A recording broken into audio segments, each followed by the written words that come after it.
reinforcing what you already know. Find the x values at which f is not continuous and which one of these are, if any, are removable. So on the first one, you want to use the nature of what you know this function looks like to kind of answer the question. You should immediately look at that and know that that's a jump function shifted 5 units to the right. So on the one side, it's positive 1. On the other side, it's negative 1. So at what x value is this not continuous, Bailey? Good. Not continuous at x equals 5. And is it removable or non-removable? What do you think, Morgan? Non-removable. Good. So on something like that, just understanding the image of the picture is enough to answer your question and move on. With a piecewise function, a little more to it. We have to think about the functions in isolation, and what type of function is the first piece? Linear. Any discontinuities on a line? No. This is a quadratic. Any discontinuities on quadratics? No. So we don't have to worry about any issues within the intervals because of the nature of those functions, but potentially only at 2. So if you're approaching 2 from the left, your function value is what? 2 comma negative 4. And that would be a closed circle. And then this next piece is going to start at 2 comma something. It's going to be an open circle. To what? Yep, 2, 4. 2 squared is 4. Minus 8 is negative 4. Negative 4 plus 1 is negative 3. So, is it continuous? No, not continuous at x equals 2. And is it removable?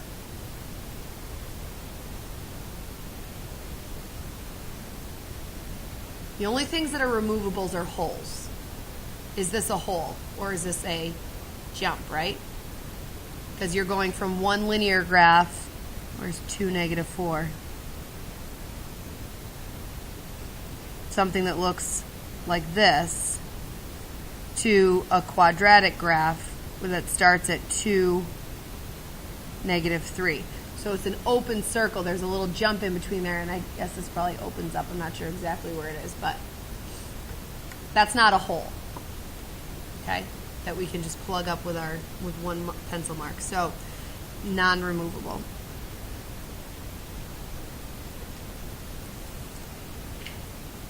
Okay, upping the ante a little bit. Number 1, because of the trig. Number 2, because of the intervals, right?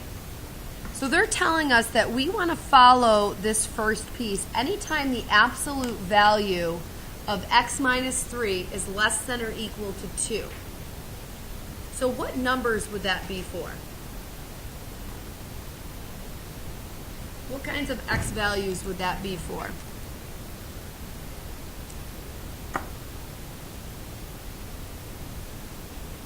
Less than or equal to 2.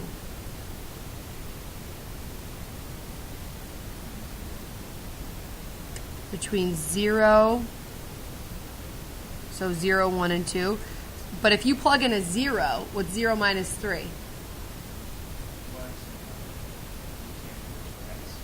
What would the x coordinates be? Yeah. Because 0 definitely wouldn't be in that interval, because 0 minus 3 is negative 3. Absolute value of negative 3 is 3. Is 3 less than or equal to 2? No. Aiden? So 1, 2, 3, 4, 5. So if you plug in a 1, you're going to get negative 2. Absolute value of negative 2 is 2 less than or equal to 2. Yes, that's the border. If you plug in 2, you're going to get negative 1. Absolute value of that is 1. Is 1 less than or equal to 2? Yes. Very good. You just sort of figured it out, right? And I think that all of you could just figure it out, what x values that applies to. So everything from 1 to 5 would be okay. If you didn't want to think that through, you could always just solve the absolute value inequality. So absolute value inequality solving comes from branching into two separate inequalities. On the one hand, x minus 3 has to be less than or equal to 2. On the other hand, x minus 3 has to be greater than or equal to negative 2. Do you remember that? Solving absolute value inequalities, we have to branch, we have to switch the direction of the inequality and the negativity on the second one. So if you solve this, you would see the x needs to be less than or equal to 5 that Aiden came up with, and you would see the x has to be greater than or equal to 1 that Aiden came up with. And the only way to be greater than or equal to 1 and less than or equal to 5 is to be between them. So when we're between 1 and 5, we're following the first graph. And that is very obscure. You have to know how to solve an absolute value inequality to get those two transition points. So our graph is transitioning. Everything up until 1 is this. And then we jump, everything from 1 to 5 is this. And then we jump again at 5 back to this one. So cosecant graphs in and of themselves, do they have discontinuities? Cosecant graphs, they do, right? So that's an issue we're going to have to come up with. But this one, at least, thank goodness, is a little more straightforward. Anything prior to 1 is 2. And everything after 5 is 2. It's just what the heck is going on in between. Okay? So let's get some points here. At 1, what is the cosecant of pi over 6? Cosecant of pi over 6. That's equal to 1 over the sine of pi over 6. Agreed? And the sine of pi over 6 is a half. 1 divided by a half is 2. So guess what? This interval starts with an x value of 1. And when you plug in 1, you get 2. So it actually fills in that hole. Follow? If you then plug in a 2, the cosecant of 2 pi over 6 is 1 over the sine of 2 pi over 6, which I'm going to treat as pi over 3. The sine of pi over 3 is root 3 over 2. And reciprocal of root 3 over 2 is 2 over root 3. Which is, root 3 is slightly less than 2, correct? So this is 2 over 1 and change. So it goes in 1 full time with a little left over. So that's 1 and something. So it's, if I do 2, 3, 4, when I plug in a 2, it's kind of decreased a little bit. It's hard to say exactly where, but we don't need it to be exact. If I plug in a 3,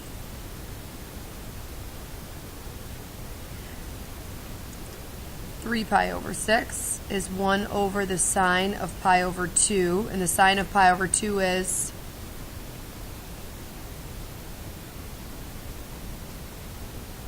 1. 1 over 1 is 1. So when I plug in a 3, I'm at 1.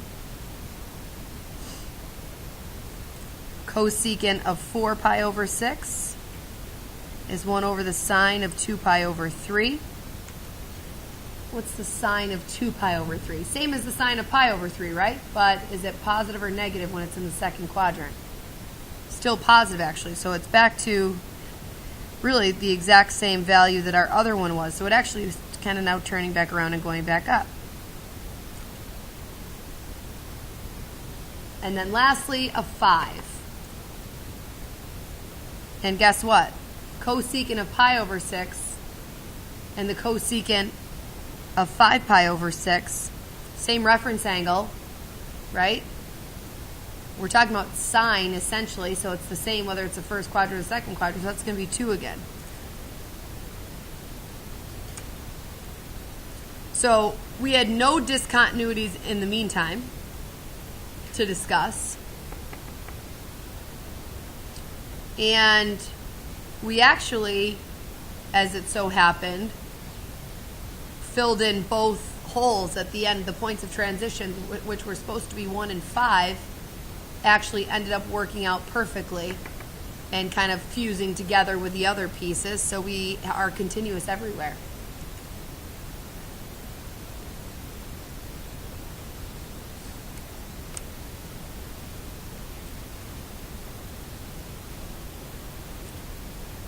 Good? No, that one, there's just no way around it. It's not easy. There's no quick method. You have to think it through and take it slowly. Wrap your head around what's going on. Okay? The next one we have, obviously, a situation at 5, which we can kind of jump right onto right away. This one ends at 5. What's the value? 5 comma. So 5 minus 5 would be 0. What's e to the 0 power? 3 times 1 is 10 minus 3 is that the hard one? 7. Figure out where this, so that one is an open circle. Figure out where that closed circle is.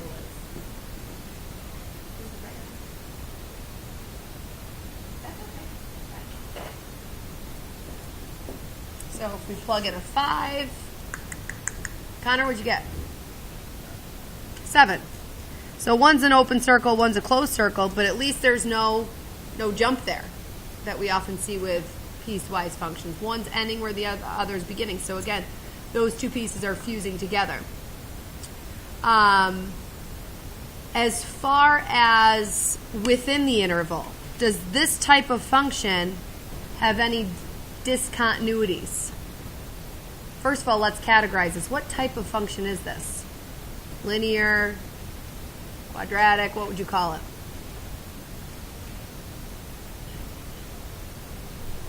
Where's the variable? In the exponent. So guess what? It's exponential. And the base is 2.7-ish. So it's exponential growth. Do exponential growth functions have any discontinuities? No.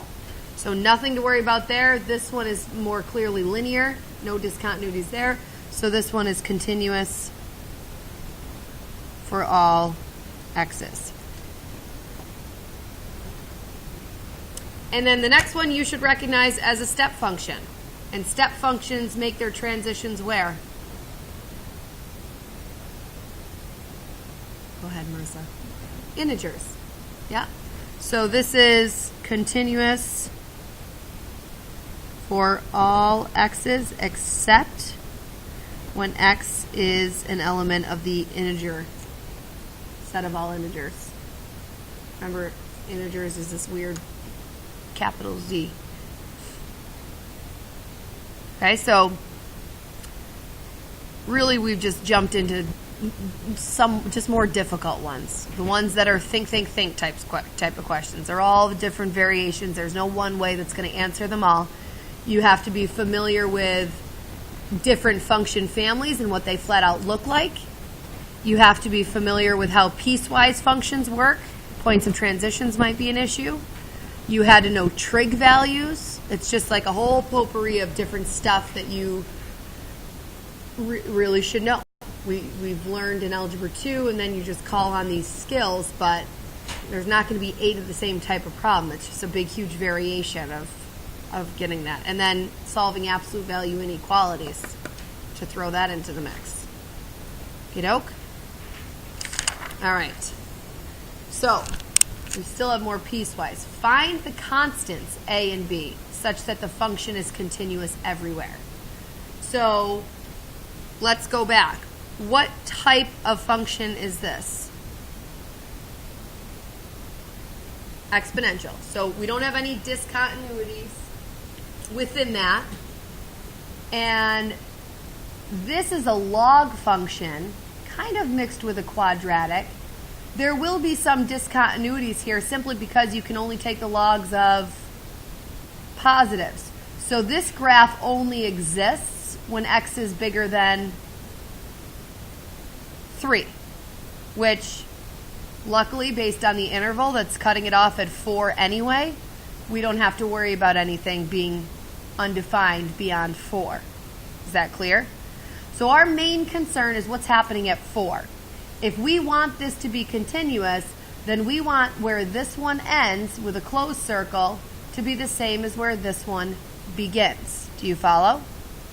So if I plug a 4 into the first one, my output is going to be 2e to the 4a minus 2, whatever that is.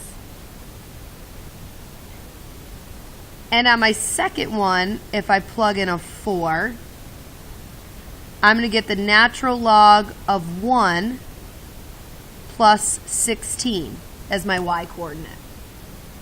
I want those y-coordinates to be equal, right? So I am on the hunt to find out what a value will make this y-coordinate equal to this y-coordinate. So 2e to the 4a minus 2 needs to equal the natural log of 1 plus 16. So first of all, the log of 1 is always whatever your base is raised to what power would have to give you 1? 0. So logs of 1 are always 0.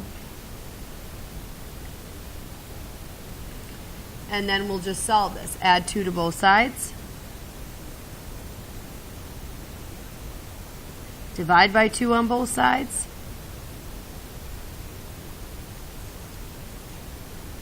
What do we have to do to both sides now?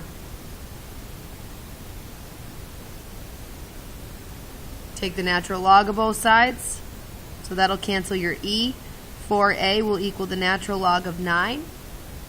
Divide by 4. A needs to equal the natural log of 9 over 4. I have no idea what that is.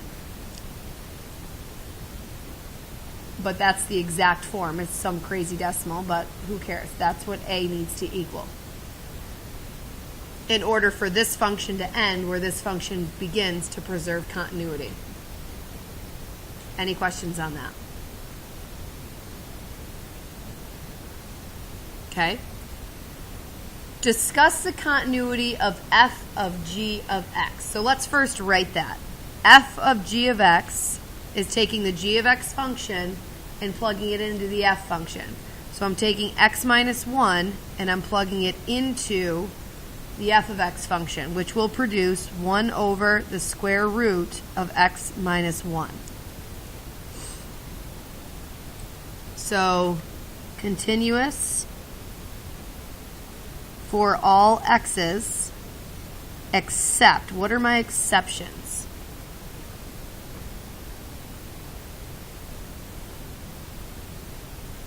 When will this graph be discontinuous?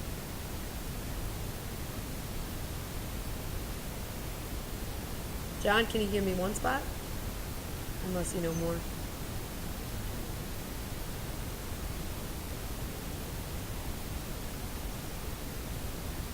Correct.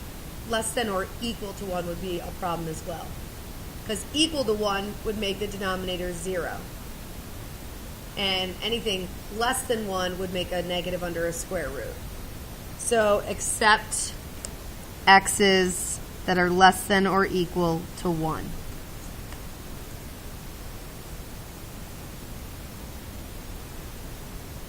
And that's really because this graph doesn't start existing until beyond 1. As soon as you get 1/10,000,000th past 1, it starts to exist. Good? That's my discussion. My little sentence. Oh, and then this must come up on your homework, so I just want to make sure we know what that means. Do you know what arctan root 3 means? Okay. So that's just a notation you've never seen before, but you do know how to do it. Arctan of root 3 really means inverse tan. of root 3. And when you're looking for inverse sines, cosines, and tangents, you're essentially looking for the tangent of what angle equals root 3. Remember that? That you have done. So if you see arctan, it means the same thing as this. And while we're doing this, there are a gazillion angles. A gazillion. An infinite number of angles that have a tangent of root 3. The rule about inverse tangents and inverse sines is that when answering a question like this with inverse tangents or inverse sines, we're only allowed to give the angle between negative pi over 2 and positive pi over 2 that has a tangent of positive root 3. And for inverse cosine, just as a review, if you're asked for the cosine of what angle equals something, you're only allowed to give between 0 and pi. That just puts everybody on the same page without people finding different coterminal answers and so forth. So for this inverse tangent one, we're limited to quadrants 1 and 4. Because tangent is positive, which quadrant will it be? Q1, where tangent is positive. And the reference angle is what? Mitch is going to get it, I can tell. Yes, you are. I can see you thinking. Nope. Pi over 3. Pi over tangent of pi over 4 is 1. It's the 30 degree and the 60 degree that we got to keep straight. Pi over 3, and that, since we're in quadrant 1, pi over 3 is our answer. Okie doke. Mitch, you did what?